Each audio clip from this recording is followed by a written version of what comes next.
इस कार्यक्रम के पुण्यार्जक हैं सकल दिगंबर जैन समाज, तिनसुकिया, असम। आचार्य भगवान विश्वसागर जी महाराज कुलभद्र स्वामी द्वारा रचित सार समुच्चय ग्रंथ पर अपनी सार देशना दे रहे हैं और यहाँ पर प्रश्न रख रहे हैं। क्वेश्चन एक हमारे सामने रखा था,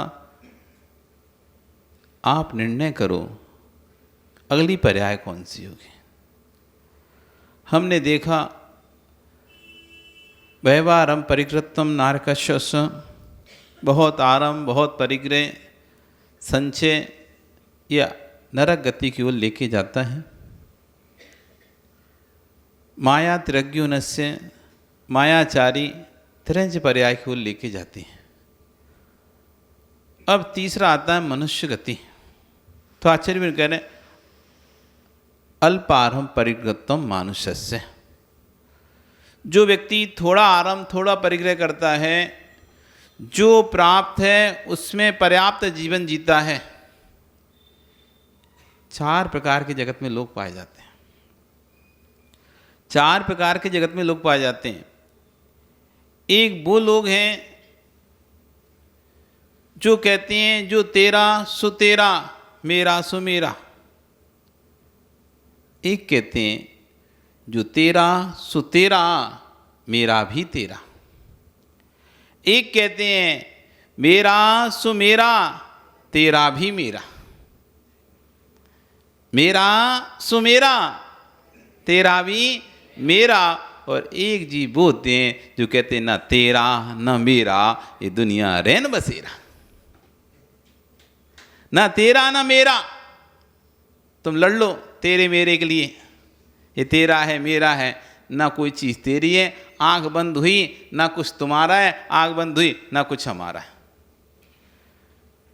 जो अपना कह रहा है, जो दूसरों का कह रहा है, जैसी आंख बंद होंगी कोई किसी का नहीं। ये दुनिया रहन बसेरा। अब यहाँ पर देखना है हमारे परिणाम किस तरह के हैं। जो मेरा सो मेरा, तेरा भी मेरा।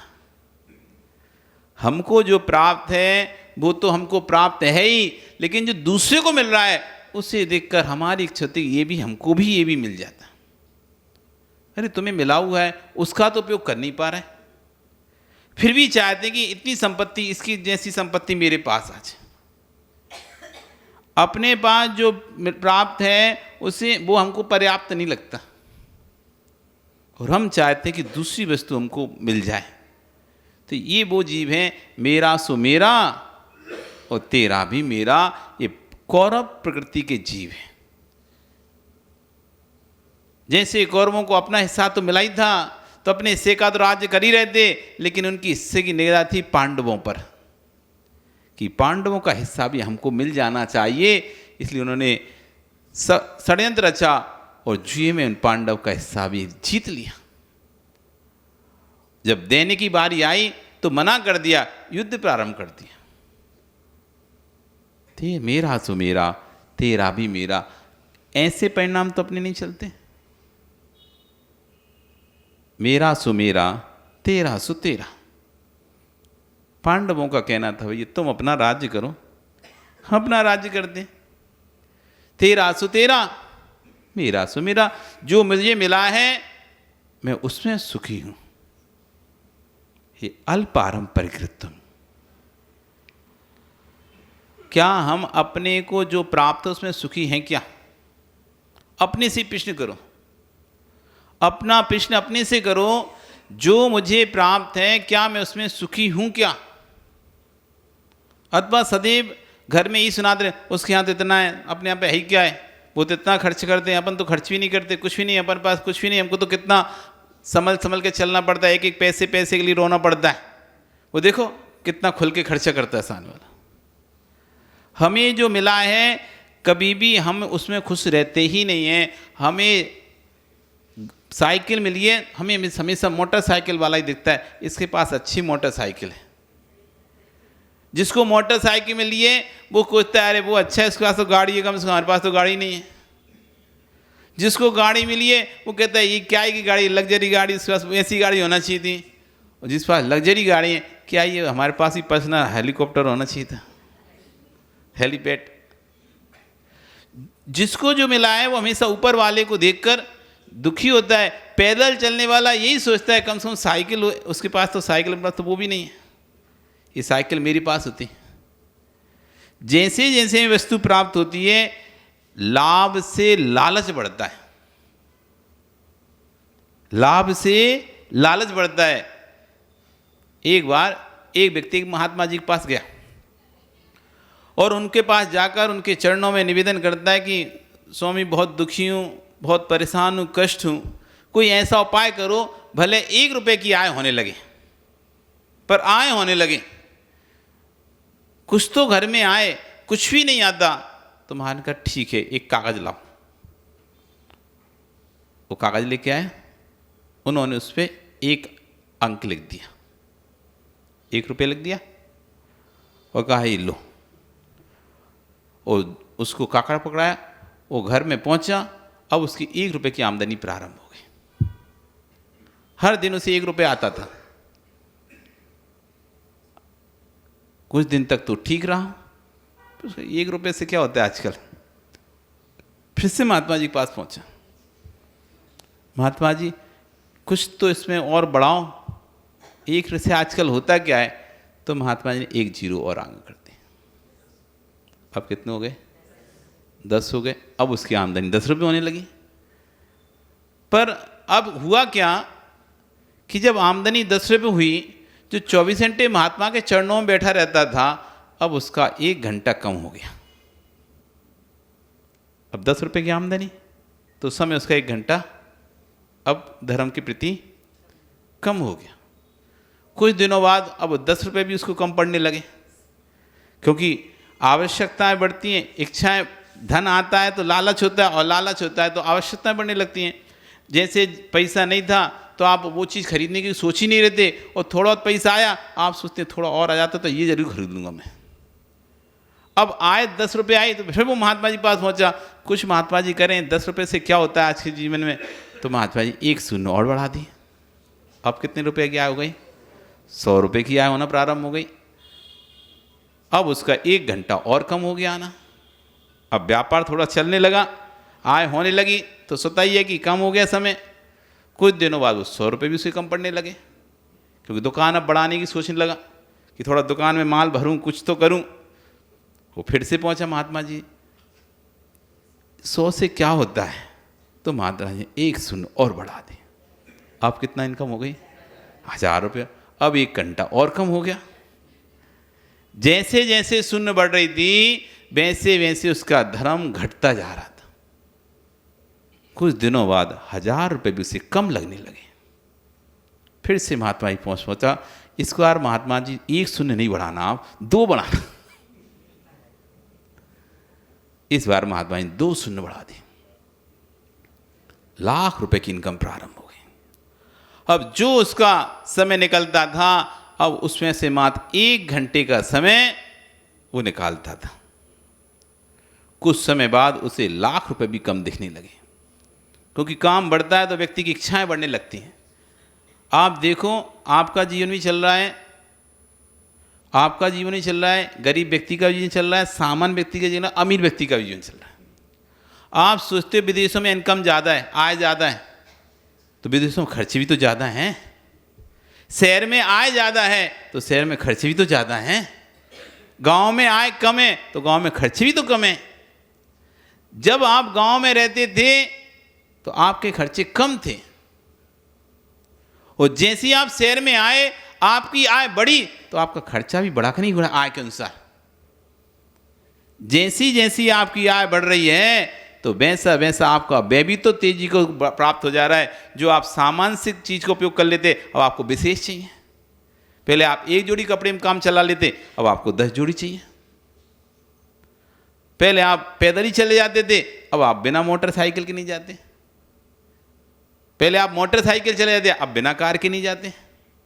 पहले आप खुद ही ड्राइव कर लेते, अब बिना ड्राइवर के नहीं चलते। जैसे जैसे आय बढ़ रही है, सुख सुविधा। कितने वर्ष हो गए अभी? यदि आपसे पूछ जाए कितने सालों से प्रथा चल रही है कि घर में काम करने वाली बाई लगी है। अभी मुश्किल से 10-15 साल से पिछलन में विशेष आ गया। नहीं तो पहले खुद ही माताएं बर्तन मांजती थी, कपड़े धोती थी, घर का झाड़ू बुहारी करती थी। हम घर में रहे, हम 28 साल तक घर में रहे। हमने 28 साल की उम्र तक अपने घर में कभी झाड़ू पोंछे वाला किसी को देखे नहीं। जो बर्तन मांजने तो घर के लोग मार रहे हैं, माँ कपड़े धोती थी वो कपड़े धो रहे हैं, झाड़ू पोंछा सुबह से उठ के झाड़ू, मतलब कभी बाई का पिछलन ही नहीं रहा। अब ऐसा आ गया समय कि शादी करने से पहले पूछते हैं भैया तुम्हारे घर में बाई है कि नहीं काम करने वाले। पहला प्रश्न होता है बाई है कि नहीं तुम्हारे यहाँ, खाना बनाने वाले लगाए कि नहीं, कोई कपड़ा धोने वाला है कि नहीं है, झाड़ू पोंछा करने वाला है कि नहीं है। यदि नहीं है तो कैंसिल शादी करने नहीं, हमारी बेटी वहाँ नौकरानी बनने के लिए थोड़ी ना जा रही। आय बढ़ गई, सुख सुविधाएं बढ़ गई, आय बढ़ गई, अब सुख सुविधाएं बढ़ेंगी और सुख सुविधाएं बढ़ेंगी फिर उसके लिए फिर धन की इच्छा होगी और धन की इच्छा से लालच। 2 शून्य बढ़ गई। अब उसका समय मात्र 1 घंटे रह गया और 1 घंटे रह गया। धीरे धीरे धीरे धीरे अब स्थिति ऐसी आ गई कि वो सप्ताह में 1 दिन आने लगा। अब व्यापार बढ़ेगा, व्यापार बढ़ेगा तो स्वतः ही है कि समय कम होगा। आज अजित 1 फैक्ट्री चला रहे हो और तुम 1 की 3 फैक्ट्री कर लो, घंटे तो 24 ही हैं, घंटे तो 48 नहीं हो जाएंगे। तुमने 3 फैक्ट्री कर ली तो घंटे तो 72 नहीं हुए, घंटे तो 24 ही थे। अब पहले 1 फैक्ट्री पे ध्यान देना पड़ता था, बाकी बचा समय तो मंदिर में दे देते थे। और जैसी तुमने 3 फैक्ट्री करी, अब बताओ समय कहां से लाओगे तुम, समय लाओगे कहां से? जो समय तुम्हारा धर्म क्षेत्र में जाता था उसी धर्म में से तो कटौती करोगे। आप अपने सोने में से कटौती कर नहीं सकते, आप अपने मोबाइल चलाने से कटौती कर नहीं सकते, बैठ के गप्पे करने से कटौती कर नहीं सकते। तो कटौती करोगे कहाँ सबसे पहले?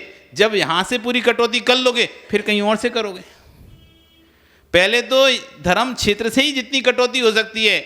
आज तुम्हें काम आ जाए, कोई कहे कि आज ये काम करना है, तुम देखोगे एक तो ये करता हूँ, ऐसे कर, हाँ 7 से 8 में मंदिर रहता हूँ, आज मैं मंदिर नहीं जाऊँगा, इसी बीच में कर लूँगा वो काम। दूसरे समय में से आपने कटौती नहीं की, आपको बताता 7 से 8 में मंदिर में रहता हूँ, एक काम करता हूँ उसी समय उसको बुला लेता हूँ। तुम एक सुरेश जी शेष समय से नहीं, हम मंदिर जाते ना 7 से 8, उसी समय 7 बजे मीटिंग रख लो, सीधा प्रवचन उतरेंगे उधर अपन मीटिंग करते रहेंगे। धर्म छूट गया हमारा, क्योंकि उसके बाद तो फिर हम घर जाएंगे, सोएंगे, उसमें से समय निकाल लेंगे, फिर हमारा वो समय कट जाएगा। तो ये समय हम फ्री हैं, क्या बोलते हैं, इस समय हम फ्री हैं, कुछ काम नहीं है हमें। अरे कितना बड़ा काम है, आत्म कल्याण का काम है मेरा वो, मैं बिल्कुल फ्री नहीं उस समय। तो शेष समय फ्री हूं, लेकिन इस समय किंचित कोई कहे क्या करोगे, अरे इसमें वो करूंगा जो कोई नहीं कर सकता है, इसमें अपनी आलोचना करूंगा मैं, इस समय में अपना प्रतिगमन करूंगा, इस समय अपना आत्मशोधन करूंगा, आत्मचिंतन करूंगा। यही तो एक समय मिला है जो मुझे अपनी गलतियों को बताता है। बाकी शेष समय तो हमेशा दूसरों की गलती ढूंढता रहता हूं, ये क्या कर रहे हैं, वो क्या कर रहे हैं, वो क्या कर रहे हैं। पंचायती बिठा ली, यहाँ पे कहते हैं ना अड्डाबाजी करने बैठ जाते हैं, 4 लोगों बिठा लिया और गपशप करना हो, कौन क्या कर रहा है, कौन क्या कर रहा है, कौन क्या कर रहा है, कौन क्या कर रहा है। एक समय था जो अपने आत्मचिंतन का समय था, उसको भी आपने उसमें दे दिया। वो जीव अभागा है, अभागा कि समय मिला था स्वयं के चिंतन के लिए, तब भी उसने उस समय को भी भोगों के लिए दे दिया। इतने समय में यदि आयु बंद होगा ना, जिस समय आप अभी बैठे हो, इस समय मान लो कोई आयु बंद का काल आ गया, विश्वास मानो तुम्हें उत्कृष्ट देवगति का आयु बंद होगा। अभी आपके परिणाम जितने निर्मल हैं, शांत हैं, ये पूरे दिन में ऐसे परिणाम आपके नहीं होते। आप चाहोगे भी तो ऐसे परिणाम आप नहीं ला पाओगे दोबारा। यहाँ बैठे हो, यहाँ बैठ के आपका तन मन वचन एकाग्र हो रहा है, और ऐसे समय में यदि आयु बंध का काल आ गया तो विश्वास मानना आपको उत्कृष्ट देव आयु का ही बंध होगा। और आपने अब आपको लगता कि अपनी आत्मा से विद्वेष था, इसलिए आपने इस समय को भी काम में लगा दिया। कोई कितना भी बोले, नहीं भाई, एक ही तो समय था। यदि उस समय में आयु बंद होता तो नियम से देवत्व आयु का बंद होता। उस समय को मैं नहीं छोड़ सकता। मैं अपने भोगों को समय को छोड़ दूंगा, पर ये धर्म के समय को नहीं छोड़ूंगा। ये विवेकी व्यक्ति है, और अविवेकी व्यक्ति इस समय में काम ढूंढ लेता है। उस समय में आ जाना, उस समय में फ्री रहूंगा। तो अपन बैठ के चर्चाएं करेंगे, और चर्चाएं करेंगे क्या? इधर उधर की बातें, एक दूसरे की राग द्वेष की बातें, एक दूसरे की बुराइयां, और क्या ही करोगे तुम? वहां बैठ के कोई आत्मा की चर्चा तो करोगे नहीं। कि करोगे आत्मा की चर्चा? व्यर्थ की बातें, और उन्हीं व्यर्थी उस काल में आपका आयु बंद आ गया तो नियम से खोटी आयु का बंद होगा, खोटी आयु बंद हो जाएगा। जो मिला है उसको पर्याप्त मानो। लाख रुपए की आय होने लगी, सोचता है अब मैं मंदिर जाऊंगा, बाबा जी के पास जाऊंगा तो आय कमाएगा कौन फिर? और धीरे धीरे उसका आना बंद हो गया। अब तो बाबा जी को बुलाना पड़ता था। पहले तो बिना बुलाए आते थे, अब बुलाना पड़ता था। बुलाया एक बार, भाई आओ तो दर्शन के लिए, तो फोन पे बोलता है मेरे पास समय नहीं है, मैं 10 मिनट के लिए आऊँगा बस, बहुत मीटिंग्स हैं, बहुत काम है। इससे वाला हो गया ना व्यक्ति, बहुत मीटिंग है, बहुत काम है, 10 मिनट के लिए आऊँगा, और जो भी काम है आप मुझे बता दी, मैं जल्दी से करके चला जाऊँगा। आया, बोलिए बाबा जी क्या काम था, मुझे समय नहीं है। तो बाबा जी कहे देखो तो पहले तो तुम्हारे पास कितना समय रहता था, और अब तो तुम्हारे पास समय नहीं है। क्या करूं, इतना काम रहता है। आप बताइए क्या काम है आपको?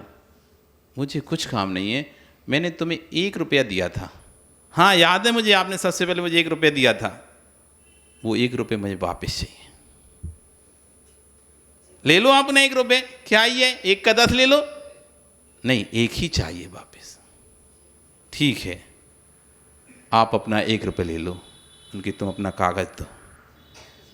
जिस कागज पर मैं रोज लिखता था वो कागज आप मुझे दीजिए, मैं अपना 1 रुपये वापस ले लेता हूँ। उसने कागज दिया, उन्होंने एक जो साइन था उसको क्रॉस कर दिया, ये मेरा वापस। और जैसे ही घर तक पहुंचा नहीं है, इधर फैक्ट्री पे रेड पड़ गई, उधर फैक्ट्री में आग लग गई, इधर सब कुछ नष्ट हो गया, और आगे आखिरी में 0 पर। धीरे धीरे करते करते जिस परिस्थिति में था उसी परिस्थिति में वापस पहुंच गया है। ऐसी हमें निगोज से 1 इंद्रिय पर्याय मिली, 2 इंद्रिय पर्याय मिली, 3 इंद्रिय पर्याय मिली, 4 इंद्रिय पर्याय मिली, 5 इंद्रिय त्रियंच मिले, संगी असंगी पर्याय मिली, मनुष्य पर्याय मिली। उसको प्राप्त करके अब हम घर में ऐसे फूल गए हैं, अब हमारे पास तो ना तो जिनदेव के लिए समय है, न गुरु के लिए समय है, न जिनवाणी के लिए समय है। बुलाने बुलाने पर हम आते हैं। ठीक है, जिस पुण्य ने तुम्हें समय दिया था वो कह देगा ठीक है 1 वापस कर दो बस। जैसे ही 1 वापस लिया, चले जाओ वापस निगोद में।